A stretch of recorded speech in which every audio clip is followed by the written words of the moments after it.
കഴിക്കാൻ പോയിട്ട് കുളിക്കാൻ പോലും പറ്റൂലല്ലോ ഈ കറി കൊണ്ട് എന്ന് പറയാണ് ഉപ്പ.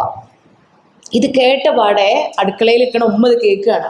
ഉമ്മ പറഞ്ഞു, വല്ലതും പറയാനുണ്ടെങ്കിൽ നേരിട്ട് പറയാ, എന്നോട് പറയാ, അല്ലാണ്ട് എൻ്റെ പുരക്കാരെ പറയലല്ല, അല്ലാണ്ട് എൻ്റെ വീട്ടുകാരെ പറയലല്ല എന്ന് പറഞ്ഞ് ഫുൾ സ്റ്റോപ്പ് ഇട്ടിട്ടില്ല, കോമ ഇട്ടിട്ടില്ല. ഉമ്മ തുടരാണ്. മക്കളെല്ലാവരും കൂടെ ഓടി താഴെ ഇറങ്ങി വന്ന് നോക്കുമ്പോൾ കണ്ട കാഴ്ച എന്താണെന്നറിയോ? ഉമ്മ കരഞ്ഞ് നേരെ ഓടിയത് എങ്ങോട്ടാന്നറിയോ? വർക്ക് ഏരിയയിലേക്കാ. വർക്കിംഗ് ഏരിയയിൽ അടുപ്പ് പുകഞ്ഞു കിടക്കുന്നുണ്ടായിരുന്നു. അടുപ്പിൻ്റെ ഉള്ളിൽ എന്തുണ്ട്? പുകഞ്ഞു കിടക്കുന്ന ഒരു വിറക് കൊള്ളിയുണ്ട്. ഈ വിറക് കൊള്ളി എടുത്ത് വന്നിട്ട് ഉപ്പാക്കിട്ടൊരു കുത്തു കൊടുത്തിട്ട് ഉമ്മ പറഞ്ഞു, ഇടിയാവുമ്പോൾ അതിൻ്റെ കൂടെ മിന്നലും ഉണ്ടാവൂട്ടോന്ന്. പ്രിയപ്പെട്ടവരെ, നമ്മൾ ഈ ഒരു നിമിഷത്തിൽ നിങ്ങൾ ഓരോരുത്തരും ഓർക്കേണ്ട, മനസ്സിലിങ്ങനെ കൊത്തിവെക്കേണ്ട ഒരു വചനമുണ്ട്. പ്രവാചകൻ കരീം സ്വല്ലല്ലാഹു അലൈഹി വസല്ലമയുടെ മഹത് വാക്കുകൾ. നാളെ പരലോകത്ത് വെച്ച് ആദ്യം പ്രതിഫലം നൽകുന്നത്, ആദ്യം പുണ്യം നൽകുന്ന നന്മ എന്ന് പറയുന്നത് അത് കുടുംബബന്ധം ഊട്ടിയുറപ്പിച്ചവനും ദാനകർമ്മം ചെയ്തവനുമാണ്. പഠിച്ചവന് പ്രതിഫലം ഇങ്ങനെ കൊടുത്തോണ്ടിരിക്കുമ്പോൾ ഏറ്റവും ആദ്യം പ്രതിഫലം കൊടുക്കുക കുടുംബബന്ധം ഊട്ടി ഉറപ്പിച്ചവനും ദാനകർമ്മം ചെയ്തവനുമാണ് എന്ന് പറയുമ്പോൾ ആ പുണ്യം നേടുന്നവരുടെ കൂട്ടത്തിലേക്കാണ് നിങ്ങൾ ഓരോരുത്തരും നടന്ന് അടുത്തുകൊണ്ടിരിക്കുന്നത് എന്ന വലിയ കാര്യം തന്നെയാണ്. എന്നാൽ അതേ അർത്ഥത്തിൽ തന്നെ പ്രവാചകൻ കരീം സ്വല്ലല്ലാഹു അലൈഹി വസല്ലമ വീണ്ടും ഒഴികയാണ്, നാളെ പരലോകത്ത് വെച്ച് ഏറ്റവും ആദ്യം ശിക്ഷ ലഭിക്കുന്നത്, ഏറ്റവും ആദ്യം ശിക്ഷ നൽകപ്പെടുന്നത് അത് കുടുംബബന്ധം വിച്ഛേദിച്ചവനാണ്, കുടുംബബന്ധം മുറിച്ചവനാണ് എന്നുകൂടി മഹാനായ മുത്തുനബി മുസ്തഫ മുഹമ്മദ് മുസ്തഫ സ്വല്ലല്ലാഹു അലൈഹി വസല്ലമ നമ്മെ ഓർമ്മിപ്പിക്കുമ്പോൾ, പ്രിയപ്പെട്ടവരെ, ലോക പ്രശസ്തനായ ഒരു ശാസ്ത്രജ്ഞനുണ്ട്. ലോകത്തിൽ പേര് കേട്ട കുറേ യൂണിവേഴ്സിറ്റികളുണ്ട്, സാൻഫോർഡ് യൂണിവേഴ്സിറ്റി, ഓക്സ്ഫോർഡ് യൂണിവേഴ്സിറ്റി ഒക്കെ പോലെ. അവയുടെ കൂട്ടത്തിൽ അത്ര തന്നെ ഫേമസ് ആയ, അത്ര തന്നെ പേരെടുത്ത വലിയൊരു യൂണിവേഴ്സിറ്റിയാണ് ട്രിനിറ്റി യൂണിവേഴ്സിറ്റി. ആ യൂണിവേഴ്സിറ്റിയിലെ ഒരു പ്രൊഫസർ കൂടിയാണ് അദ്ദേഹം. അദ്ദേഹം ഒരു ചരിത്രകാരനാണ്. അദ്ദേഹത്തിൻ്റെ പേരാണ് മിഖായേൽ എച്ച് ഹാർട്ട്. അദ്ദേഹത്തിൻ്റെ ലോക പ്രശസ്തമായ ഒരു കൃതിയുണ്ട്. ലോകത്തെ ഏറ്റവും കൂടുതൽ വിറ്റഴിക്കപ്പെട്ട പുസ്തകങ്ങളിലെ ഒരു പുസ്തകമാണത്.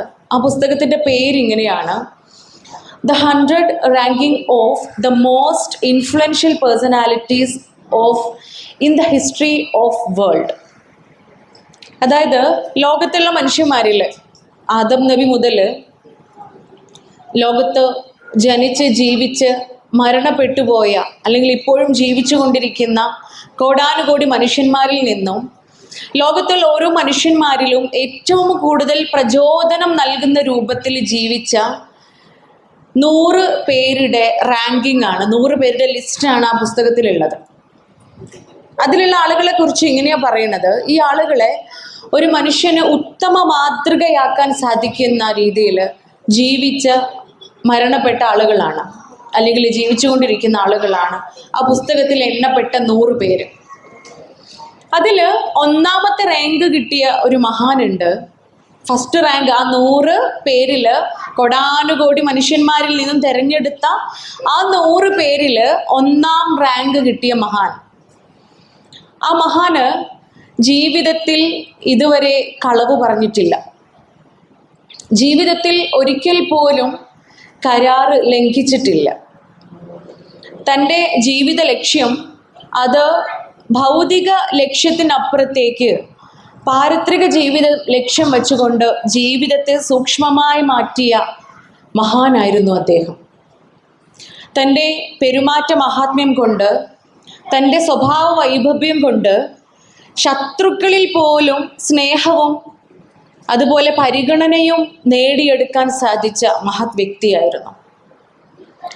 ഒരു ഉത്തമ ഗൃഹനാഥൻ എങ്ങനെയാവണമെന്നും ഒരു അധ്യാപകനും ഒരു വിദ്യാർത്ഥിക്കും ഒരു സേനാധിപതിക്കും ഒരു രാജ്യത്തിൻ്റെ ഭരണാധികാരിക്കും ഒരു ഭർത്താവിനും ഉത്തമ മാതൃക കാണിച്ചിരുന്ന ആ മഹത് വ്യക്തി, ആ വ്യക്തിയെക്കുറിച്ച് ആലങ്കോട് ലീലാകൃഷ്ണൻ അവറുകൾ അദ്ദേഹം ഒരു ആമുഖം എഴുതുന്നുണ്ട്.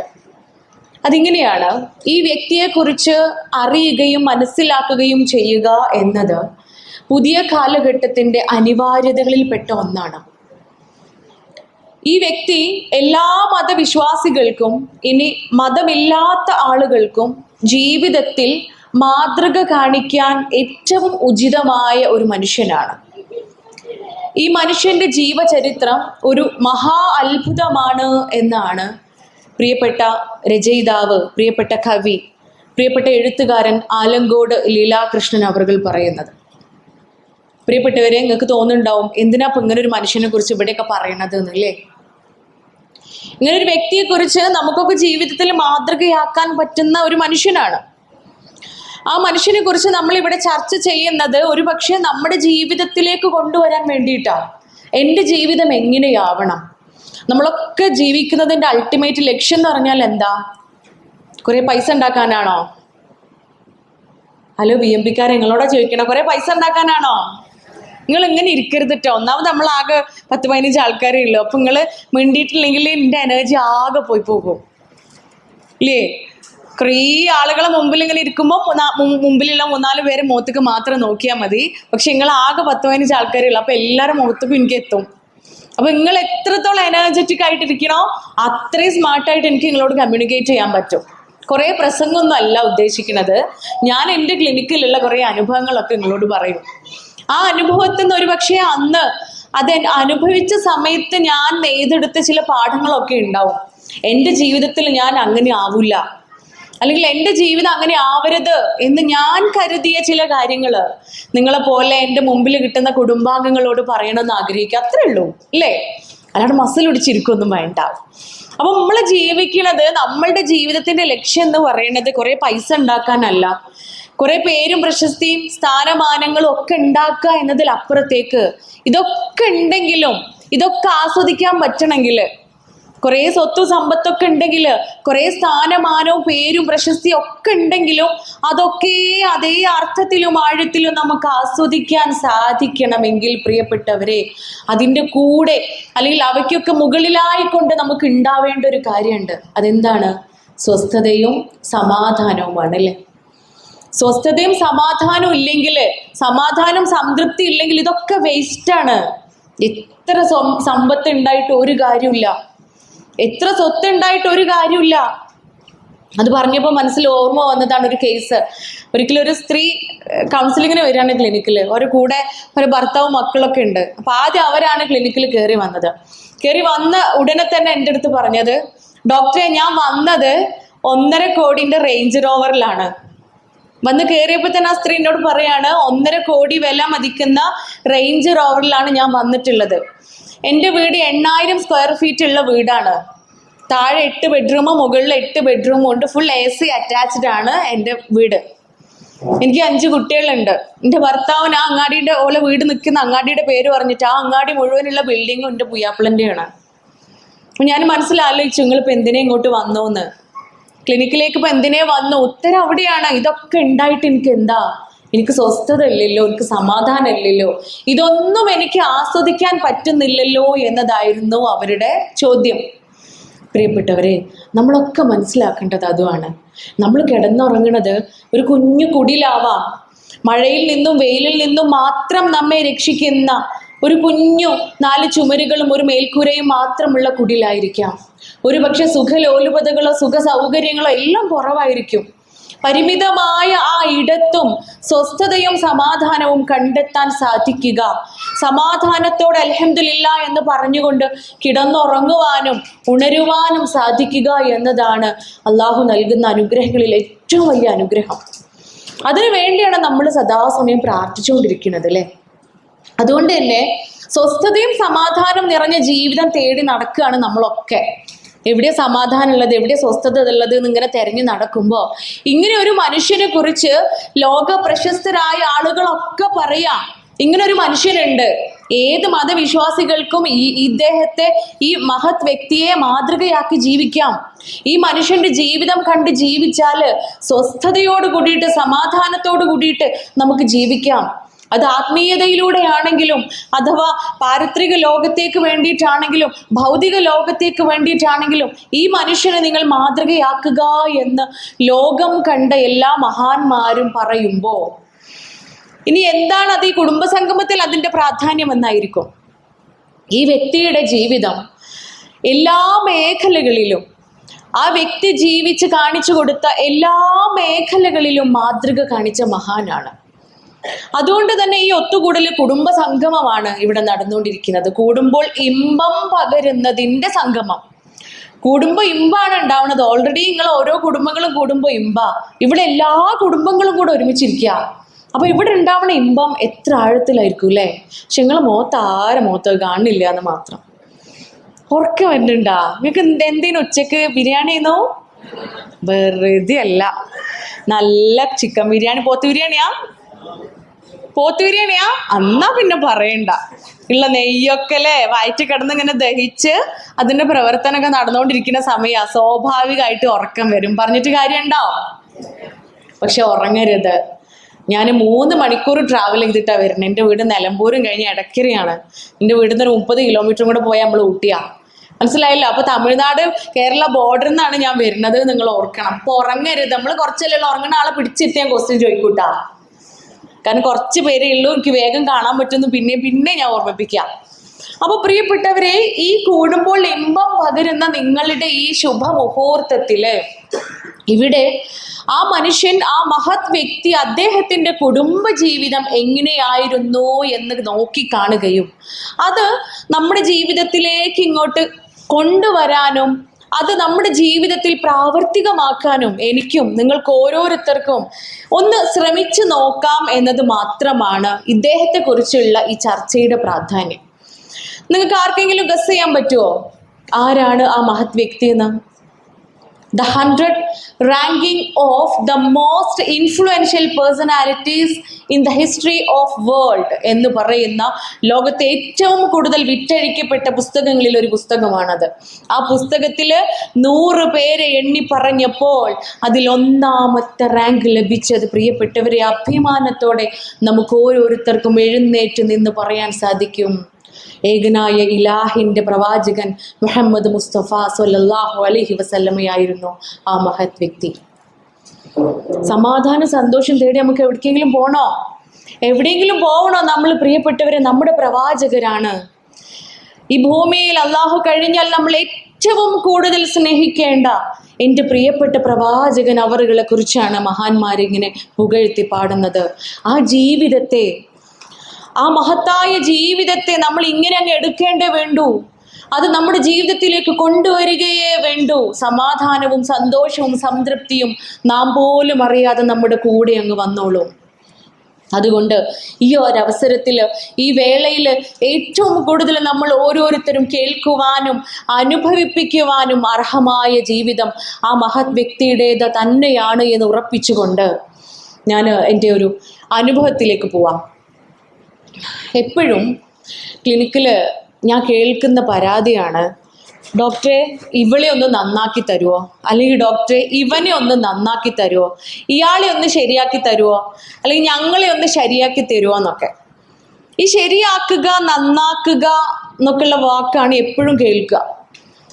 സത്യത്തിൽ ഈ ശരിയാക്കുക, നന്നാക്കുക എന്നൊക്കെയുള്ള വാക്ക് കേൾക്കുമ്പോൾ വിചാരിക്കലുണ്ട്, എങ്ങനെയാ ശരിയാക്കുക, അല്ലെങ്കിൽ എങ്ങനെയാ നന്നാക്കുക? ഈ ഫാനും ലൈറ്റും മിക്സിയൊക്കെ കേടാൻ നമുക്ക് വേഗം ശരിയാക്കാം അല്ലേ?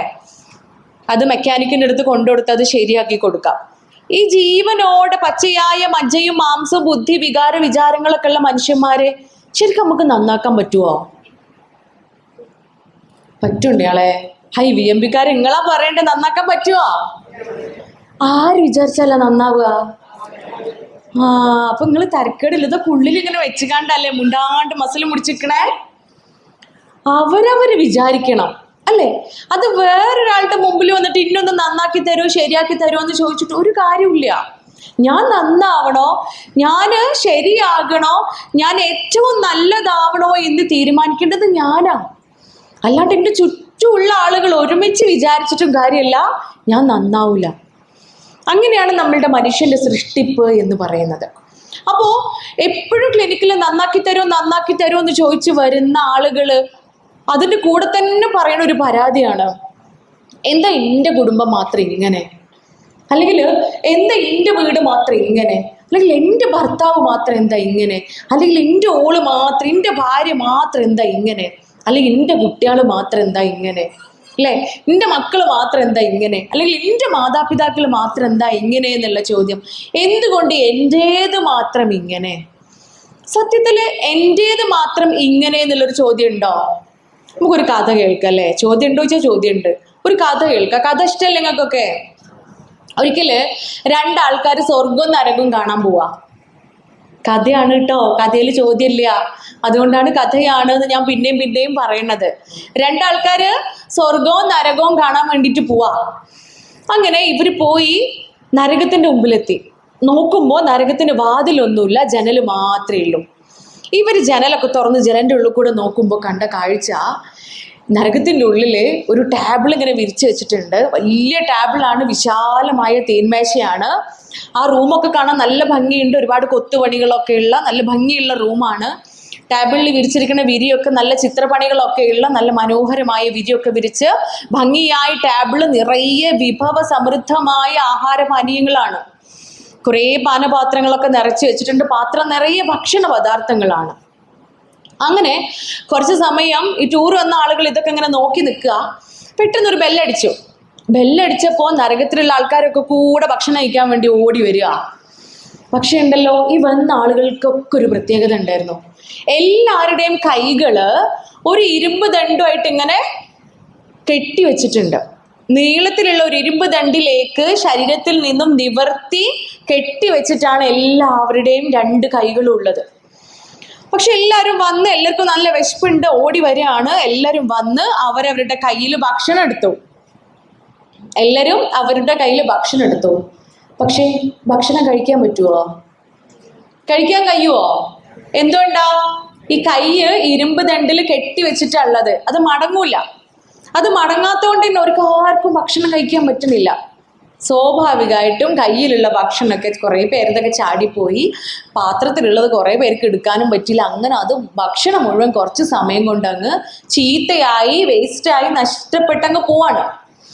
ഇതൊക്കെ കണ്ട് നമ്മൾ ടൂർ വന്ന ആൾക്കാർക്ക് കുറച്ചൊക്കെ സങ്കടമൊക്കെ തോന്നി. ഇത്രയേറെ ഭക്ഷണമൊക്കെ വേസ്റ്റ് ആയിട്ട് പോവല്ലേ, ആൾക്കാരെ വയറൊട്ടും അറിഞ്ഞതുമില്ല, ആർക്കും വിശപ്പടക്കാനും പറ്റിയില്ല, ഭക്ഷണം വെറുതെ പാഴായി പോവുകയും ചെയ്തു. ഇങ്ങനെ നിരാശയോട് കൂടിയിട്ട് അവർ എന്തായാലും തരക്കേടില്ല, നമുക്ക് ഇന്ന് സ്വർഗം കാണാൻ പോവാന്നും പറഞ്ഞിട്ട് സ്വർഗത്തിലേക്ക് നടക്കുകയാണ്. തൊട്ട് മുമ്പിൽ തന്നെ നമ്മളെ സ്വർഗമുണ്ട്. സ്വർഗത്തിനും വാതിലില്ല, ജനല് മാത്രമേ ഉള്ളൂ. ജനലിന്റെ ഉള്ളിൽ കൂടെ ഇവർ നോക്കുമ്പോൾ ഇതേപോലെ തന്നെ സ്വർഗത്തിലും മേശയുണ്ട്. മേശ നിറയെ ഭക്ഷണ പദാർത്ഥങ്ങളാണ്, ഒരുപാട് ആഹാരപാനീയങ്ങളുണ്ട്. അവിടെയും ബെല്ലടിച്ചു. ഇതേപോലെ ആളുകൾ വരികയാണ്. ദുഃഖം എന്ന് പറയട്ടെ, ഈ കണ്ട ആളുകളും സ്വർഗത്തിലെ ആളുകളും രണ്ട് കൈകളും ഇരുമ്പ് ദണ്ടിൽ ഇങ്ങനെ ഘടിപ്പിച്ച പോലെയുള്ളത്. ഇവർക്ക് വീണ്ടും സങ്കടമായി. മിക്കവാറും ഈ ഭക്ഷണവും മുഴുവൻ നഷ്ടപ്പെട്ടു പോവാനുള്ളതാണ്, പാഴായി പോവാനുള്ളതാണ് എന്ന് അവർ ഉറപ്പിക്കുക. പക്ഷെ ഉണ്ടല്ലോ, സ്വർഗത്തിലെ ആൾക്കാരൊക്കെ വന്ന് എല്ലാവരും തങ്ങളുടെ കൈകളിൽ ഭക്ഷണം എടുത്തു. പക്ഷേ വായിലേക്ക് എത്തുവോ? വായിലേക്ക് മടക്കാൻ പറ്റുമോ? മടക്കാൻ കഴിയൂല, ഇരുമ്പ് ദണ്ടിൽ കെട്ടി വെച്ചിട്ടുള്ളത്. പക്ഷെ ഉണ്ടല്ലോ, അവിടെ ഒരു അത്ഭുതം സംഭവിച്ചു. എല്ലാവരുടെയും വയറ് നിറയെ ഭക്ഷണം കഴിച്ചു. എല്ലാവരുടെയും വയറ് നിറയുകയും ആ ഭക്ഷണം ഒരു തരി പോലും പാഴാവാതെ എല്ലാവരും ഭക്ഷണം മുഴുവനായും കഴിക്കുകയും ചെയ്തു. എങ്ങനെയാ കഴിച്ചത്? മക്കളൊന്ന് പറഞ്ഞാണ് എങ്ങനെയാ കഴിച്ചത്? Very good. ഒന്നിങ്ങോട്ട് വാ, അത് മൈക്കിൽ പറ. വാ, ഹൈ, സ്മാർട്ടായിട്ട് വാ. VMB-കാര അഭിമാനാണേ. വാ, ഒന്ന് കൈയടിച്ച എല്ലാരും. അവള് കറക്റ്റ് ആൻസർ പറഞ്ഞുട്ടാ. പേര് പറ. മൈക്കില്. എങ്ങനെയാ ഭക്ഷണം കൊടുത്തേ? Very good. ഒന്ന് കൈ അടിക്കോ? സ്മാർട്ടായിട്ട് എല്ലാരും. എങ്ങനെയാ ഭക്ഷണം കഴിച്ചേ? തൊട്ടപ്പുറത്തുള്ള ആളുടെ വായിലേക്ക് ഭക്ഷണം വെച്ചു കൊടുത്തുകൊണ്ട് അവരവരുടെ വയറ് നിറക്കുന്നതിന് പകരം തൊട്ടരികിലുള്ള കൂടെയുള്ള ആളുടെ വായിലേക്ക് ഭക്ഷണം വെച്ചു കൊടുക്കുകയും പരസ്പരം അങ്ങോട്ടും ഇങ്ങോട്ടും ഊട്ടിക്കൊണ്ട് ഒരു തരി ഭക്ഷണം പോലും പാഴാവാതെ എല്ലാവരുടെയും വയറ് നിറക്കുകയും ചെയ്തു. പ്രിയപ്പെട്ടവരെ, ടൂറൊക്കെ കഴിഞ്ഞ് ഓലോലെ പുറേക്കന്നെ പോയി. നോക്കൂ, ഇവിടെ നമ്മൾ കണ്ടത് 2 സ്ഥലങ്ങളാണ്. ഒന്നിനെ നമ്മൾ നരകം എന്നും വിളിച്ചു, മറ്റൊന്നിനെ നമ്മൾ സ്വർഗം എന്നും വിളിച്ചു. പക്ഷേ ഒരേ അന്തരീക്ഷമായിരുന്നു 2 ഇടങ്ങളിലും ഉണ്ടായിരുന്നത്, അല്ലേ? 2 ഇടങ്ങളിലും ഒരേ സാഹചര്യമായിരുന്നു, ഒരേ അന്തരീക്ഷമായിരുന്നു. ഒരേ അന്തരീക്ഷത്തിൽ ഒരേ സാഹചര്യത്തിൽ ഒന്ന് സ്വർഗമായി മാറുകയും മറ്റൊന്ന് നരകമായി മാറുകയും ചെയ്തു. ഇതുപോലെയാണ് നമ്മളെയൊക്കെ പോര ഒരേപോലെ തന്നെയാ, അല്ലേ? വീട് ഒരേപോലെ തന്നെയാ. ഉമ്മയും ഉപ്പ ഉണ്ടാവും, വല്യമ്മയും വല്യുപ്പ ഉണ്ടാവും, നാത്തുമാരും ഇളച്ചിയും മൂത്തച്ചിയും മക്കളും പേരക്കുട്ടികളും മരുമക്കളും എല്ലാവരും കൂടെ അടങ്ങിയ ഒരു കുടുംബം. ഒരു പക്ഷെ കൂട്ടുകുടുംബമാവാം, ഒരു പക്ഷെ അണുകുടുംബമാവാം. പക്ഷേ അതിൻ്റെ ഉള്ളില് അതിനെ സ്വർഗമാക്കി മാറ്റേണ്ടതും നരകമാക്കി മാറ്റേണ്ടതും നമ്മുടെ കാഴ്ചപ്പാടാണ്, അല്ലെങ്കിൽ നമ്മൾ ഓരോരുത്തരുമാണ്. അത് എത്രയേറെ ആ കുടുംബത്തിനുള്ളിലുള്ള ബന്ധങ്ങൾ അത് എത്ര കണ്ട് ഊഷ്മളമാകുന്നോ അത്രയേറെ അവിടെയുള്ള മനുഷ്യന്മാർ സ്വസ്ഥതയും സമാധാനവും കണ്ടെത്തുവാൻ സാധിക്കുമെന്നതാണ് അള്ളാഹുവിൻ്റെ പ്രവാചകൻ കരീം സ്വല്ലല്ലാഹു അലൈഹി വസല്ലമ നമുക്ക് മുൻപിൽ പറഞ്ഞു വെക്കുന്നത്. പ്രിയപ്പെട്ടവരെ, ഒരു മുസ്ലിമ അല്ലെങ്കിൽ ഒരു മുസ്ലിം എന്ന രൂപത്തിൽ ഏറ്റവും കൂടുതൽ നമുക്ക് നിർബന്ധമാക്കപ്പെട്ട കർമ്മമാണ് നമസ്കാരം എന്ന് പറയുന്നത്, അല്ലെങ്കിൽ പ്രാർത്ഥന എന്ന് പറയുന്നത്. ഈ നമസ്കാരത്തെയും പ്രാർത്ഥനയും കുറിച്ച് പറയുമ്പോൾ അതിൻ്റെ പ്രാധാന്യത്തെക്കുറിച്ച് അല്ലെങ്കിൽ അതിലെ പ്രാർത്ഥനകളെക്കുറിച്ച് പരിശുദ്ധ ഖുർആനിൽ പറയുന്നതിനേക്കാളേറെയായിട്ട് പരിശുദ്ധ ഖുർആനിൽ പറഞ്ഞു വെച്ച കാര്യങ്ങളാണ് ബന്ധങ്ങളെക്കുറിച്ച്. നിങ്ങൾ ബന്ധങ്ങൾക്കുള്ളിൽ കൈക്കൊള്ളേണ്ട അല്ലെങ്കിൽ പെരുമാറ്റ രീതികൾ, ഒരാളോട് ഇടപഴകേണ്ട രീതികൾ, നാം മനുഷ്യരെങ്ങനെയൊക്കെ ആയിത്തീരണം എന്നതിൻ്റെ പ്രാധാന്യമാണ് പരിശുദ്ധ ഖുർആനിൽ ഏറ്റവും കൂടുതൽ നാം മനുഷ്യന്മാർക്ക് പറഞ്ഞു തരുന്ന കാര്യങ്ങൾ. ഇനി എന്തിനാണ് ഈ ബന്ധങ്ങളുടെ ഊഷ്മളത, എന്തിനാ ഈ സ്വസ്ഥതയും സമാധാനമൊക്കെ ഇപ്പം എന്തിനാ എന്നുള്ളൊരു ചോദ്യത്തിന് ഞാൻ ഒരു ചെറിയൊരു ഉദാഹരണം, എൻ്റെ ക്ലിനിക്കിലുണ്ടായ ഒരു അനുഭവം നിങ്ങളിലേക്ക് പങ്കുവെക്കുകയാണ്. ഒരിക്കൽ ഒരു സ്ത്രീ കൗൺസിലിങ്ങിന് വരികയാണ്. അവരുടെ മോളും ഉണ്ട്, അതുപോലെ ഭർത്താവും ഉണ്ട്, ക്ലിനിക്കിലേക്ക് വരുന്നു. അങ്ങനെ ആദ്യം ഉമ്മ കയറി വന്നിട്ട് മക്കളെ കുറിച്ചൊക്കെ പറയാം. 3 കുട്ടികളാണ്, വലുത് മോനാണ്, രണ്ടാമത്തതും മൂന്നാമത്തതും പെൺകുട്ടികളാണ്. മോന് കൊറിയ എന്ന് പറഞ്ഞ രാജ്യത്ത് അവിടെ ജോലി ചെയ്യാണ്. ഒരു കൊറിയക്കാരനെ കല്യാണം കഴിച്ച് അവിടെ സെറ്റിൽഡ് ആണ്. അവിടെ ജോലിക്ക് വേണ്ടിയിട്ട് പോയി, പഠിക്കാൻ വേണ്ടി പോയി, അവിടെ ജോലിയായി, അവിടെ ഒരു കൊറിയക്കാരനെ കല്യാണം കഴിച്ച് അവിടെ കൊറിയയിൽ സെറ്റിലാണ്. രണ്ടാമത്തെ മോള് കല്യാണമൊക്കെ കഴിഞ്ഞു, പക്ഷെ ഒരു കുട്ടി അവൾക്കുണ്ട്. ആ കുട്ടിയോടൊപ്പം അവൾ വീട്ടിൽ തന്നെയാണ് താമസിക്കുന്നത്. കാരണം അവള് ഡിവോഴ്സിയാണ്, അവൾ വിവാഹമോചനം വാങ്ങി അവരുടെ വീട്ടിൽ തന്നെ ഉണ്ട്. 3ാമത്തെ മോളെയും കൊണ്ടാണ് കൗൺസിലിങ്ങിന് വന്നിട്ടുള്ളത്. 3ാമത്തെ കുട്ടീനെ വാപ്പ ഗൾഫിൽ പോയി പിടിച്ചു കൊണ്ടുവരികയാണ്. ഓൾ ഉമ്മ ഇപ്പൊന്നും അറിയാതെ ഗൾഫിലേക്ക് മുങ്ങിയത് എന്തിനാന്ന് ചോദിച്ചു കഴിഞ്ഞാൽ ഓളെ പിടിച്ച് കെട്ടിക്കോന്ന് വിചാരിച്ചിട്ട് കല്യാണത്തിൽ നിന്ന് രക്ഷപ്പെടാൻ വേണ്ടിയിട്ട് ഗൾഫിലേക്ക് പോയതാണ്. പ്രിയപ്പെട്ടവർ, ആ കുട്ടിയുടെ ചരിത്രം ആ കുട്ടി പറഞ്ഞു തരികയാണ്. ആ കുട്ടിയെ വിളിച്ച സമയത്ത് ഇങ്ങനെയായിരുന്നു. അവള് ഡിഗ്രി ഫൈനൽ ഇയർ പഠിക്കുമ്പോൾ കല്യാണമൊക്കെ ഉണ്ടാക്കാൻ തുടങ്ങി. പക്ഷെ ആ കുട്ടി പറഞ്ഞു ഫൈനൽ ഇയർ അല്ലായിട്ടുള്ളൂ, എനിക്ക് PG കഴിഞ്ഞിട്ട് കല്യാണം മതി. PG കഴിഞ്ഞപ്പോൾ വീണ്ടും കല്യാണം ഉണ്ടാക്കാൻ തുടങ്ങി. അപ്പോൾ ആ കുട്ടി പറഞ്ഞു ഞാനൊരു കോഴ്സൊക്കെ ചെയ്തിട്ട് മതി, ജോലി കിട്ടണമെങ്കിൽ ചെറിയ എന്തെങ്കിലും ഡിപ്ലോമ കോഴ്സുകളൊക്കെ ചെയ്യണം. അങ്ങനെ കോഴ്സ് കഴിഞ്ഞിട്ട് മതി എന്ന് പറഞ്ഞപ്പോൾ അതിന് ഉപ്പ സമ്മതിച്ചു. അങ്ങനെ അവൾ കോഴ്സിന് പോയി. കോഴ്സ് കഴിഞ്ഞപ്പോൾ കല്യാണം ഉണ്ടാക്കാൻ ശ്രമിക്കുമ്പോൾ അവൾ വീണ്ടും പറയുകയാണ് എനിക്കൊരു ജോലിയായിട്ട് മതി ഉപ്പ കല്യാണം. അങ്ങനെ ഉമ്മ ഇപ്പം അതിന് സമ്മതിച്ചു. അവൾ ജോലിക്കൊക്കെ ജോയിൻ ചെയ്തു, ജോലിക്കൊക്കെ പോയി തുടങ്ങി. ഏകദേശം 6 മാസം കഴിഞ്ഞപ്പോൾ ഉമ്മ ഇപ്പം വീണ്ടും കല്യാണ ആലോചനകളൊക്കെ കൊണ്ടുവരാൻ തുടങ്ങി. അപ്പോൾ 1-2 വിവാഹാലോചനകൾക്കൊക്കെ അവൾ നിന്നു കൊടുത്തു. പക്ഷേ ചിലതൊക്കെ അവർക്ക് ഇഷ്ടമായില്ല, ചിലതൊന്നും അവൾക്ക് ഇഷ്ടമായില്ല. അങ്ങനെ ഒരു കല്യാണം, ഇങ്ങനെ കുറേയേറെ വിവാഹാലോചനകൾ ആ കുട്ടി ഇങ്ങനെ ഒഴിവാക്കിയപ്പോൾ കുടുംബക്കാരെല്ലാവരും കൂടി ഒരു തീരുമാനം എടുത്തു. ഇനി ഓളെ സമ്മതം നമുക്ക് ചോദിക്കേണ്ട, നമുക്കൊരു കല്യാണം കൂടി ഉണ്ടാക്കാം. ഓളെ സമ്മതം കിട്ടിയിട്ട് നമ്മളൊരു പക്ഷെ ഓളെ കെട്ടിക്കൂല എന്നുള്ളൊരു തീരുമാനത്തേക്ക് കുടുംബം ഒന്നായിട്ട് എത്തുകയാണ്. അങ്ങനെ അനുയോജ്യമായിട്ടുള്ള ഒരു പ്രപ്പോസലൊക്കെ വന്നു. പെണ്ണ് കാണുക എന്ന് പറയുന്ന ഒരു ചടങ്ങ് മാത്രമേ പിന്നീട് ബാക്കി ഉണ്ടായിരുന്നുള്ളൂ. അങ്ങനെ പെണ്ണ് കാണലിൻ്റെ ആ ദിവസം രാവിലെ അവൾ ജോലിക്കൊക്കെ പോയി, ഉച്ചക്ക് നേരത്തെ വരാമെന്നൊക്കെ പറഞ്ഞിരുന്നു. ഉച്ചയാകുമ്പോൾ അവൾ ഉപ്പാനെ വിളിച്ചിട്ട് പറയാണ്, ഉപ്പ ഞാൻ വരുന്നില്ല, ഞാൻ എയർപോർട്ടിലാണ് ഉള്ളത്, ഞാൻ ഗൾഫിക്ക് പോവാണ്, എനിക്ക് ഗൾഫിലൊരു ജോലി ശരിയായിട്ടുണ്ട്. അങ്ങനെ അടുത്ത ഫ്ലൈറ്റിൽ തന്നെ അവൾ കയറി ഗൾഫിലെത്തി, ഇൻ്റർവ്യൂ ഒക്കെ കഴിഞ്ഞ് അവിടെ ജോലിക്ക് കയറി. 2 മാസം കഴിഞ്ഞപ്പോൾ ഉപ്പയും അവിടെ പോയിട്ട് അവളെ പിടിച്ചു കൊണ്ടുവരികയാണ്. അങ്ങനെ ആ കുട്ടിയെ അരികിലിരുത്തി, ആ കുട്ടി വളരെ വ്യക്തമായ ധാരണ അവൾക്കുണ്ട്, അവൾ ചെയ്തത് തെറ്റായിരുന്നു അല്ലെ, അവൾ ചെയ്തത് വലിയ തെറ്റായിരുന്നു. കാരണം ഉമ്മയെയും ഉപ്പയെയും അനുസരിക്കാതിരിക്കുക എന്ന് പറയുന്നത് വലിയ തെറ്റാണ്. അല്ലാഹുവിന്റെ പ്രവാചകൻ കരീം സല്ലല്ലാഹു അലൈഹി വസല്ലം പഠിപ്പിക്കുന്ന ഒരു വചനമാണ്, മാതാപിതാക്കളുടെ സംതൃപ്തിയിലാണ് അള്ളാഹുവിന്റെ സംതൃപ്തി ഉള്ളത്, മാതാപിതാക്കളുടെ കോപത്തിലാണ് അള്ളാഹുവിന്റെ കോപമുള്ളത്. മാതാപിതാക്കളുടെ സംതൃപ്തി ഇല്ലാതെ, അവരുടെ സമാധാനവും സ്വസ്ഥതയും അവരുടെ ഇഷ്ടവും ഇല്ലാതെ നമ്മൾ ഈ ഭൂമിയിൽ എന്ത് ചെയ്തിട്ടും കാര്യമില്ല. കാരണം എന്താ? അതിന് അള്ളാഹുവിന്റെ ഇഷ്ടമില്ല, അള്ളാഹുവിന്റെ സംതൃപ്തി ഇല്ല എന്നാണ് അതിനർത്ഥം. എന്നാൽ മാതാപിതാക്കളുടെ സംതൃപ്തിയിലാണ് അള്ളാഹുവിന്റെ സംതൃപ്തി ഉള്ളത്. അവിടെ മാതാപിതാക്കളുടെ കോപമാണ് ഉള്ളത് എങ്കിൽ തീർച്ചയായും പ്രിയപ്പെട്ടവരെ അള്ളാഹുവിന്റെ കോപമാണ് ഉള്ളത് എന്ന് പ്രവാചകൻ കരീം സല്ലല്ലാഹു അലൈഹി വസല്ലമ. ഈ വചനം അതേ അർത്ഥത്തിലും ആഴത്തിലും ആ കുട്ടി ഉൾക്കൊള്ളുന്നുണ്ടായിരുന്നു. അവൾ എൻ്റെ അടുത്ത് പറഞ്ഞു, എനിക്കതറിയാം, എന്നിട്ടും ഞാൻ ഇങ്ങനെ ചെയ്തത് എനിക്ക് വിവാഹം കഴിക്കേണ്ടാത്തത് കൊണ്ടാണ്, എനിക്ക് കല്യാണം വേണ്ട, എനിക്ക് കല്യാണേ കഴിക്കണ്ട, എനിക്ക് ആണുങ്ങളെയും പെണ്ണുങ്ങളെയും ഒന്നും വിശ്വാസമില്ല, എനിക്ക് ഭൂമിയിൽ ഒരു മനുഷ്യനും വിശ്വാസമില്ല, ഞാൻ ഒറ്റയ്ക്ക് ജീവിച്ചോളാം, ഞാൻ ഒറ്റയ്ക്ക് എവിടെയെങ്കിലും പോയി ജോലി ചെയ്ത് ആ ശമ്പളം കൊണ്ട് ഉമ്മാക്കും ഉപ്പാക്കും അയച്ചു കൊടുത്ത് ബാക്കിയുള്ള പൈസ കൊണ്ട് ഞാനും ജീവിച്ചോളാം ഡോക്ടർ, ഉമ്മാനും ഉപ്പാനെയൊക്കെ ഞാൻ നന്നായിട്ട് നോക്കും, കാരണം ഉമ്മയും ഉപ്പ എൻ്റെ സ്വർഗ്ഗമാണെന്നുള്ള എനിക്കറിയാം. ഉമ്മയും ഉപ്പയും നമുക്ക് അരികിൽ നിന്നും പ്രായമായ ഉമ്മയും ഉപ്പയും നാം പരിചരിച്ച് മരണപ്പെട്ടു പോയാൽ എനിക്ക് സ്വർഗമാണെന്ന് എൻ്റെ മുത്ത ഹബീബിൻ്റെ വചനങ്ങൾ എൻ്റെ ഹൃദയത്തിലുണ്ട്. അതുകൊണ്ട് എൻ്റെ ഉമ്മാനും ഉപ്പാനും ഞാൻ നോക്കും, എൻ്റെ ഉമ്മാനും ഉപ്പാനും ഞാൻ പരിചരിക്കും, പക്ഷെ എനിക്ക് കല്യാണം വേണ്ട എന്നാ കുട്ടി പറയാ. അപ്പൊ അതിനൊരു കാരണം ഉണ്ടാവുമല്ലോ, ആ കാരണം അന്വേഷിക്കുക, അതിന് പരിഹാരം കണ്ടെത്തി കൊടുക്കുക എന്നുള്ളതാണ് എൻ്റെ പണി.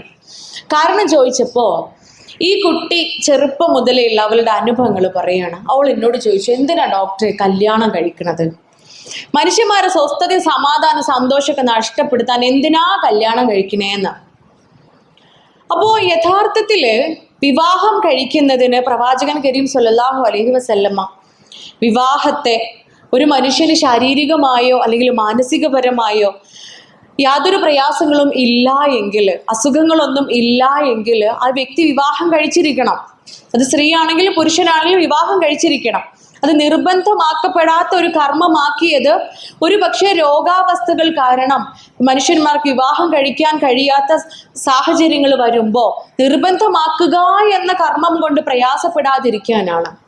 പക്ഷേ ഒരു മനുഷ്യൻ യാതൊരു പ്രയാസങ്ങളും ഇല്ലാത്ത, ശാരീരികമായോ മാനസികമായോ ഒരു പ്രയാസവും ഇല്ലാത്ത ആളാണ് എങ്കിൽ വിവാഹം കഴിക്കുക എന്ന് തന്നെയാണ് ഇസ്ലാം പറയുന്നത്. അതുകൊണ്ടാണ് പരിശുദ്ധ ഖുർആനില് നിങ്ങൾ പരസ്പരം ആനന്ദിക്കുവാനും ആഹ്ലാദിക്കുവാനും സംതൃപ്തി അടയുവാനും വേണ്ടി നിങ്ങളെ ഞാൻ ഇണകളാക്കി സൃഷ്ടിച്ചിരിക്കുന്നു എന്നാണ് അള്ളാഹു പറയുന്നത്. പ്രിയപ്പെട്ടവരെ, ഈ 3 വാക്കും നമ്മളുടെ മനസ്സിൽ ഉണ്ടാവണം. വിവാഹത്തിലൂടെ ഒരു പുരുഷനും സ്ത്രീയും ഒന്നാവുക എന്ന് പറയുന്ന നിക്കാഹ് എന്ന് പറയുന്ന പവിത്രമായ കർമ്മത്തിലൂടെ സംഭവിക്കുന്നത് ഉണ്ടാവേണ്ടത് ആനന്ദവും ആഹ്ലാദവും സംതൃപ്തിയുമാണ്. ഈ 3 കാര്യത്തിനും വേണ്ടിയിട്ട് നിങ്ങളെ ഞാൻ ഇണകളാക്കി സൃഷ്ടിച്ചിരിക്കുന്നു എന്ന് പരിശുദ്ധ ഖുർആൻ നമുക്ക് നൽകുന്ന വാഗ്ദാനമാണ്. ആ അവസരത്തിലാണ് ഇവിടെ മക്കൾ പറയുന്നത്, എന്തിനാ കല്യാണം കഴിക്കണേ? സ്വാഭാവികമായിട്ട് കുട്ടിനോട് ചോദിക്കുന്ന കാര്യമാണ്, മോളെ ആനന്ദവും ആഹ്ലാദവും സംതൃപ്തിയൊക്കെ വേണ്ടേ? അതിനു വേണ്ടിയിട്ടാണ് വിവാഹം കഴിക്കുന്നത്.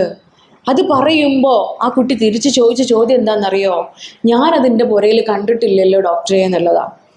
ഞാൻ എൻ്റെ വീട്ടിൽ എൻ്റെ ഉമ്മയിൽ നിന്നും ഉപ്പയിൽ നിന്നും ഞാനത് കണ്ടിട്ടില്ല. ആ ആനന്ദവും ആഹ്ലാദവും സംതൃപ്തി അവരെനിക്ക് തന്നിട്ടില്ല എന്ന് പറഞ്ഞ് ആ കുട്ടിക്ക് ഓർമ്മ വെച്ച അന്ന് മുതൽ ഉമ്മയുടെയും ഉപ്പയുടെയും ഇടയിൽ ഉണ്ടാവുന്ന പ്രയാസങ്ങൾ, അവർക്കിടയിൽ ഉണ്ടായിരുന്ന ഓരോ സന്ദർഭങ്ങൾ ആ കുട്ടി വിവരിക്കുകയാണ്. അതിൽ ഏറ്റവും കൂടുതൽ എൻ്റെ ഉള്ളിൽ കൊളത്തി വലിച്ചൊരു അനുഭവമുണ്ട്. ആ അനുഭവമാണ് ഞാൻ നിങ്ങളുടെ അടുത്ത് പറയണത്. അവൾ 7ാം ക്ലാസ് പഠിക്കുമ്പോൾ, അവൾ 7ാം ക്ലാസ്സിലാണ്, അവളുടെ ഇത്താത്ത 10ാം ക്ലാസ്സിൽ, ഇക്കാക്ക +2.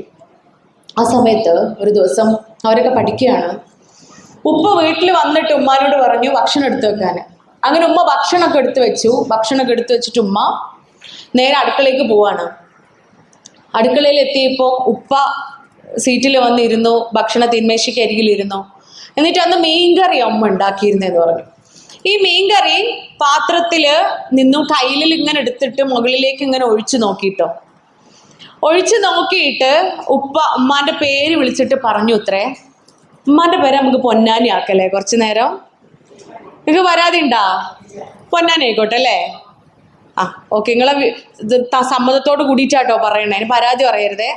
അപ്പൊ ഉമ്മാന്റെ പേര് പൊന്നാനിയാണ്. അപ്പൊ ഉപ്പ പറയാണ്, ഉമ്മാന്റെ പേര് വിളിച്ചിട്ട് ഉമ്മാന്റെ പേര് വിളിച്ചിട്ട് ഉപ്പ പറയാ, അല്ലടി പൊന്നാനിയിൽ ഇന്ന് രാവിലെ വെള്ളപ്പൊക്കം ഇനിയോന്ന്? പൊന്നാനിയിൽ ഇന്ന് രാവിലെ വെള്ളപ്പൊക്കമായിരുന്നോ? കറി വെള്ളപ്പൊക്കമായിരുണ്ടല്ല, മീൻകറി വെള്ളപ്പൊക്കമായിരുണ്ടല്ലോ, അതുകൊണ്ട് കുളിക്കാൻ പോലും പറ്റൂലെന്ന്. കഴിക്കാൻ പോയിട്ട് കുളിക്കാൻ പോലും പറ്റൂലല്ലോ ഈ കറി കൊണ്ട് എന്ന് പറയാണ് ഉപ്പ. ഇത് കേട്ട പാടെ അടുക്കളയിൽ നിൽക്കണ ഉമ്മ ഇത് കേൾക്കുകയാണ്. ഉമ്മ പറഞ്ഞു, വല്ലതും പറയാനുണ്ടെങ്കിൽ നേരിട്ട് പറയാ, എന്നോട് പറയാ, അല്ലാണ്ട് എൻ്റെ പുരക്കാരെ പറയലല്ല, അല്ലാണ്ട് എൻ്റെ വീട്ടുകാരെ പറയലല്ല എന്ന് പറഞ്ഞ് ഫുൾ സ്റ്റോപ്പ് ഇട്ടിട്ടില്ല, കോമ ഇട്ടിട്ടില്ല. ഉമ്മ തുടരാണ്. അല്ലേ, കുറേ കുത്ത് അത്രേ എനിക്ക് പറയാൻ പറ്റുള്ളൂ. കുട്ടി മുഴുവൻ എനിക്ക് പറഞ്ഞു തന്നിരുന്നു, എനിക്ക് ഓർമ്മയിൽ നിൽക്കണില്ല, അതൊക്കെ കൂടെ ഓർത്തെടുക്കണ്ടേ. പിന്നെ അങ്ങോട്ട് കുത്താണ്. ഒരുപാട് കാര്യങ്ങൾ ഉമ്മ ഇതിൻ്റെ കൂടെ അങ്ങ് പറയാൻ തുടങ്ങി. ഇതിന് പകരമായിട്ട് വാപ്പാക്ക് പറയാൻ വാക്കുകളൊന്നും കിട്ടില്ല, ഉപ്പാക്ക് പറയാൻ വാക്കുകളൊന്നും കിട്ടണില്ല. അപ്പൊ ഉപ്പാക്ക് ഇങ്ങനെ തോന്നാണ്, ഉപ്പ പരാജയപ്പെട്ടോ, ഞാൻ തോറ്റോ. നിങ്ങനെ വിചാരിച്ചിരിക്കണതിൻ്റെ ഇടയിൽ അങ്ങനെ തോറ്റെടുക്കാൻ പറ്റൂലല്ലോ. പറ്റുമോ? നിങ്ങൾക്കൊരു ധാരണ ഉണ്ടല്ലേ ഏകദേശം? ഇല്ലേ, തോറ്റെടുക്കാൻ പാടില്ല എന്നിവര്. അങ്ങനെ എന്ത് ചെയ്ത് വാപ്പ എണീറ്റ് ഭക്ഷണത്തിന്റെ മുമ്പ് എഴുന്നേറ്റ് അടുക്കളയിൽ ചെന്നിട്ട്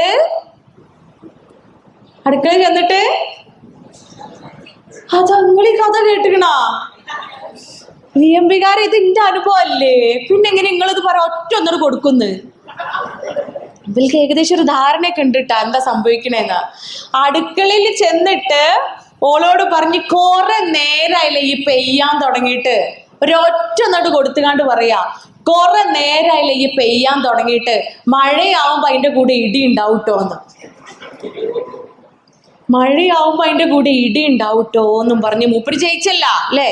മൂപ്പര് ജയിച്ച് ആ വിജയാരവത്തോട് കൂടിയിട്ട് വീണ്ടും തീന്മേശയിൽ വന്നിരുന്നിട്ട് കഴിക്കാൻ തുടങ്ങാം. പെട്ടെന്നൊരു ശബ്ദം കേട്ട് മക്കളെല്ലാവരും കൂടെ ഓടി താഴെ ഇറങ്ങി വന്ന് നോക്കുമ്പോ കണ്ട കാഴ്ച എന്താണെന്നറിയോ? ഉമ്മ കരഞ്ഞ് നേരെ ഓടിയത് എങ്ങോട്ടാന്നറിയോ? വർക്ക് ഏരിയയിലേക്കാ. വർക്കിംഗ് ഏരിയയില് അടുപ്പ് പുകഞ്ഞു കിടക്കുന്നുണ്ടായിരുന്നു. അടുപ്പിന്റെ ഉള്ളിൽ എന്തുണ്ട്? പുകഞ്ഞു കിടക്കുന്ന ഒരു വിറക് കൊള്ളിയുണ്ട്. ഈ വിറക് കൊള്ളി എടുത്ത് വന്നിട്ട് ഉപ്പാക്കിട്ടൊരു കുത്തു കൊടുത്തിട്ട് ഉമ്മ പറഞ്ഞു, ഇടിയാവുമ്പോ അതിന്റെ കൂടെ മിന്നലും ഉണ്ടാവൂട്ടോന്ന്. ഇടിയാവുമ്പോ അതിൻ്റെ കൂടെ മിന്നലും ഉണ്ടാവുന്ന്. പ്രിയപ്പെട്ടവരെ, ഏറ്റവും സ്നേഹം നിറഞ്ഞ എൻ്റെ BMB കുടുംബാംഗങ്ങളെ, ഈ ഒരു അനുഭവം ഒരുപക്ഷെ ഞാൻ നർമ്മമൊക്കെ കലർത്തി നിങ്ങളടുത്ത് പറയണത് ഈ ഉച്ച നേരത്തെ നിങ്ങൾ ഉറങ്ങാൻ പാടുണ്ടോ? ഉറങ്ങരുതല്ലോ, നിങ്ങളിവിടെ പിടിച്ചു നിർത്തണ്ടേ? അപ്പൊ അതിനു വേണ്ടിയിട്ട് ഞാൻ തമാശയൊക്കെ കൂട്ടിച്ചേർത്ത് അനുഭവം നിങ്ങൾക്ക് മുമ്പിൽ മനോഹരമാക്കുന്നുണ്ടെങ്കിലും നമ്മളൊക്കെ ഒരുമിച്ച് ചിരിച്ച് ആസ്വദിച്ചിട്ടുണ്ടെങ്കിലും ആ ഒരു സമയത്ത് ആ കുട്ടി എൻ്റെ അടുത്ത് ഇത് പങ്കുവെച്ചൊരു നിമിഷമുണ്ട്. ഈ കുട്ടി എൻ്റെ അടുത്ത് പങ്കുവെച്ച ആ നിമിഷത്തിൽ അവളുടെ ഉള്ളിങ്ങനെ കിടന്ന് പെടയാണ്. അവളുടെ ഉള്ളിലുള്ള വേദന കണ്ണുനീരായിക്കൊണ്ട് ഒഴുകി അത് തുടക്കാൻ സാധിക്കാത്ത രൂപത്തിൽ അവൾ പ്രയാസപ്പെട്ടിട്ടാ ഈ കാര്യം എൻ്റെ അടുത്ത് പങ്കുവെക്കുന്നത്. ഈ മക്കള് ഇതിനിടയിൽ കടന്ന് എത്രത്തോളം സങ്കടപ്പെടുന്നുണ്ട്, വിഷമിക്കുന്നുണ്ട്, അല്ലെങ്കിൽ എന്ത് രൂപത്തിലാണ് ഈ ഉമ്മയും ഉപ്പയും മക്കൾക്ക് മാതൃക കാണിച്ചത് അതിന്റെ റിഫ്ലക്ഷനാണ് ഈ മക്കളെയോട് നമ്മൾ കണ്ടത്. അതിന്റെ പ്രതിധ്വനിയാണ് മക്കളെയോട് നമ്മൾ കണ്ടത്. വലിയ കുട്ടി എത്രയും പെട്ടെന്ന് ഇത് ഇനി കാണാൻ വയ്യോ എന്ന് പറഞ്ഞ് ഓടി എങ്ങോട്ട് കൊറിയക്ക് ഇല്ലേ, കൊറിയയിൽ പോയി ഒരു അമുസ്ലിമായ ഒരു കൊറിയക്കാരി പെണ്ണിനെ കല്യാണം കഴിച്ച് അല്ലേ അവൻ അവിടെ ജീവിക്കുക. അവന് ന്യായമുണ്ട്. അവൻ പറയണത് എന്താ? ഉമ്മയും ഉപ്പ ഇഷ്ടപ്പെടാതെ കല്യാണം കഴിച്ചുകൊണ്ടല്ലേ ഓരോ ജീവിതം ഇങ്ങനെ നരക തുല്യായത്. അതുകൊണ്ട് ഞാൻ ഇഷ്ടപ്പെട്ടൊരു പെണ്ണിനെ ഇങ്ങോട്ട് കല്യാണം കഴിച്ചു എന്ന് അല്ലേ. അതിന്റെ ആഫ്റ്റർ എഫക്റ്റ് ഒക്കെ എന്താന്നുള്ളത് തവക്കൽതു അലല്ലാഹ്, അല്ലാഹ്ക്ക് അറിയാം. രണ്ടാമത്തെ കുട്ടി ഈ ഉമ്മയും ഉപ്പയും കാണിച്ചു കൊടുത്ത മാതൃകയുമായിട്ടാണ് അവള് വിവാഹിതയായിക്കൊണ്ട് അവളുടെ ഭർത്താവിന്റെ വീട്ടിൽ പോകുന്നത്. ഒരു പക്ഷെ ഇവിടെ നിന്ന് എന്താണോ അവൾ കണ്ടത്, എന്താണോ അവൾ അനുഭവിച്ചത് തന്നെയായിരിക്കാം അവളും അവളുടെ ഭർത്താവിന്റെ വീട്ടിൽ കാണിച്ചു കൂട്ടിയത്. ഇന്ന് അവള് കുട്ടിനെയും കൊണ്ട് വീട്ടിലിരിക്കുകയാണ്. മൂന്നാമത്തെ കുട്ടി, അവള് കുറച്ചും കൂടെ പുതിയ കാലഘട്ടത്തിന്റെ കുട്ടിയാണ്, ആൽഫ ജനറേഷനിലെ കുട്ടിയാണ് അല്ലെ. നിയോ ലിബറലിസത്തിന്റെയും ലിബറലിസത്തിന്റെയും ലെസ്ബിയനിസത്തിന്റെയും ലിവിങ് ടുഗദറിന്റെയും ഡേറ്റിങ്ങിന്റെയും ഒരു ഫലമായിട്ടുണ്ടാവുന്ന മക്കളാണ് ഇപ്പോഴത്തെ കുട്ടികൾ. അല്ല, അതിലൂടെയൊക്കെ വളരുന്ന, അതൊക്കെ വളമാക്കിക്കൊണ്ട് വളർന്നു വരുന്ന മക്കളാണ് ഇപ്പോഴത്തെ കുഞ്ഞുങ്ങള്. അതുകൊണ്ട് തന്നെ അവള് കുറച്ചും കൂടെ അഡ്വാൻസ്ഡ് ലെവലിലാണ് അവള് ചിന്തിച്ചത്. അഡ്വാൻസ്ഡ് ലെവലിൽ ചിന്തിച്ചിട്ട് അവൾ എന്ത് പറഞ്ഞു, എന്തിനാ കല്യാണം കഴിയണ്ടല്ലോ, കഷ്ടപ്പെട്ട് കല്യാണം കഴിക്കണം, എന്തിനാ ഒറ്റയ്ക്ക് ജീവിച്ചൂടെ സന്തോഷമായിട്ട് എന്ന്. പ്രിയപ്പെട്ടവരെ, നമ്മൾ മനസ്സിലാക്കേണ്ടതുണ്ട്, ഈ ഒരു ജീവിതം നമ്മുടെ മക്കളിൽ, അല്ലെങ്കിൽ ഇത്തരത്തിലുള്ള അനുഭവങ്ങൾ നമ്മളുടെ മക്കളിൽ ഉണ്ടാക്കുന്ന ഇമ്പാക്റ്റ്, നമ്മളുടെ കുഞ്ഞുങ്ങളിൽ ഉണ്ടാക്കുന്ന ചേഞ്ചസ്, മാറ്റങ്ങളെ കുറിച്ച് നമ്മൾ ആലോചിക്കണം, നമ്മൾ ചിന്തിക്കണം. അതിനല്ലേ പരിശുദ്ധ ഖുർആനില് നിങ്ങൾക്കിടയിൽ ആനന്ദാണ് കേട്ടോ ഉണ്ടാവേണ്ടത്, ആഹ്ലാദവും സംതൃപ്തിയാണ് കേട്ടോ ഉണ്ടാവേണ്ടത് എന്ന് പറഞ്ഞു വെച്ചത് ഇതിനൊക്കെ വേണ്ടിയിട്ടാ. ഇനി VMB-കാരോടുള്ള ഒരു ചോദ്യമാണ്, ഈ ഒരു അനുഭവം ഇത് നല്ലതായിരുന്നോ ചീത്തതായിരുന്നോ? ഒബ്വിയസ്ലി ചീത്തതായിരുന്നു അല്ലേ? അല്ലണ്യാളെ, അതെ, ചീത്തതായിരുന്നു. ഇവിടെ ആരുടെ അടുത്താ തെറ്റ് സംഭവിച്ചത്? കുട്ടികളൊക്കെ നല്ല സ്മാർട്ടായിട്ട് ഉത്തരം പറഞ്ഞു അല്ലേ. മക്കളിങ്ങനെ വീക്ഷിക്കാണ്, ഉമ്മ ഉപ്പ എന്നുള്ള രൂപത്തിലാണ് അവരിതൊക്കെ നോക്കി കാണുന്നത് അല്ലേ. മക്കൾ ആൻസർ പറഞ്ഞു. ഇനി എന്താ ബാക്കിയുള്ളവർക്ക് പറയാനുള്ള ആൻസർ? ആരെടുത്താ തെറ്റ്? അത് രണ്ടുപേരെടുത്തു അല്ലേ. ഉമ്മാന്റെ ഉപ്പാന്റെ അടുത്താണ് ഇപ്പൊ നമ്മൾ ചർച്ച ചെയ്ത ഇൻസിഡന്റിൽ രണ്ടുപേരുടെ അടുത്തും പിഴവുകളുണ്ട്. ഇനി ഈ ഒരു സംഭവത്തെ നമുക്ക് പ്രവാചകൻ കരീം സ്വല്ലല്ലാഹു അലൈഹി വസല്ലമയുടെ മാതൃകയിലേക്ക് ഒന്ന് കൊണ്ടുപോയി നോക്കാം. എന്തൊക്കെയായിരുന്നു ഇവിടെ ഇവർക്കിടയിൽ സംഭവിച്ചു പോയ പിഴവുകൾ എന്ന് നമുക്ക് പെട്ടെന്നൊന്ന് നോക്കാം അല്ലെ. ആദ്യം എന്താ ഇവിടെ സംഭവിച്ചേ? ഭർത്താവ് വരണോ, ഭാര്യയോട് ഭക്ഷണം എടുത്തേക്കാൻ പറയണോ, ഭാര്യ വരണോ, ഭക്ഷണമൊക്കെ റെഡിയാക്കി വെക്കണോ, അടുക്കളയിലേക്ക് പോകണോ അല്ലെ. ആദ്യത്തെ സീന്, ഫസ്റ്റ് സീൻ അതാണ്, നമ്മൾ കാണുന്ന ആദ്യത്തെ സീൻ അതാണ്. ഇവിടെ എന്താണ് പ്രവാചക മാതൃക? നിങ്ങളാ പറയേണ്ടത്. ഇന്റെ മാത്രം പ്രവാചകനാ ആണോ? നിങ്ങൾക്ക് സ്വന്തത്തിന് എടുക്കാൻ പറ്റുമോ? നമ്മളതല്ലേ, നമ്മളത് എല്ലാവരും അല്ലേ. അപ്പൊ നിങ്ങളും കൂടെ പറയണം പ്രവാചക മാതൃക എന്തായിരുന്നു പ്രിയപ്പെട്ടവരെ. പ്രവാചകൻ വരണോ, ഡീ ഭക്ഷണം എടുക്കെന്ന് പറയണോ, ഡീ വന്ന് ഭക്ഷണം എടുത്തേക്കണോ, ഓളോളെ പാട്ടിന് പോകണു, ഇങ്ങനെയാണോ? അല്ല.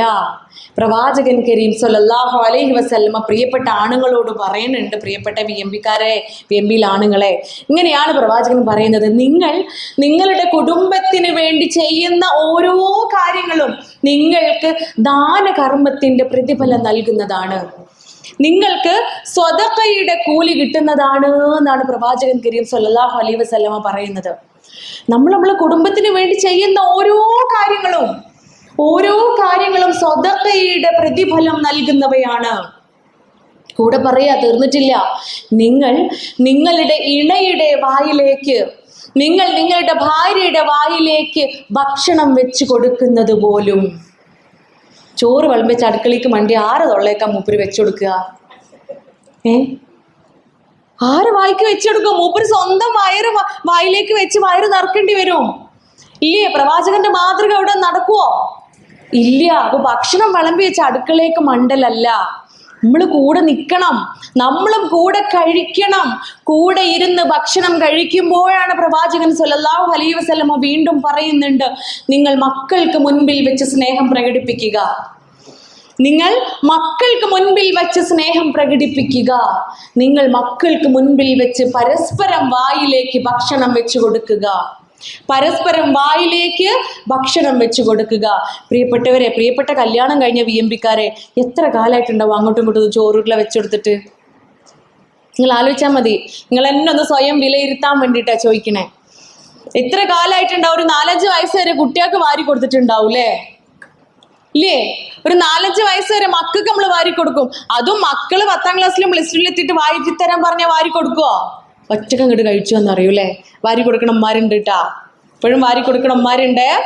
വാരി കൊടുക്കണം മക്കൾക്ക് എപ്പോഴും. മക്കൾ നമുക്ക് വലുതാവുമോ? കുട്ടികളെ നമുക്ക് നമ്മൾ വലുതാവുമോ?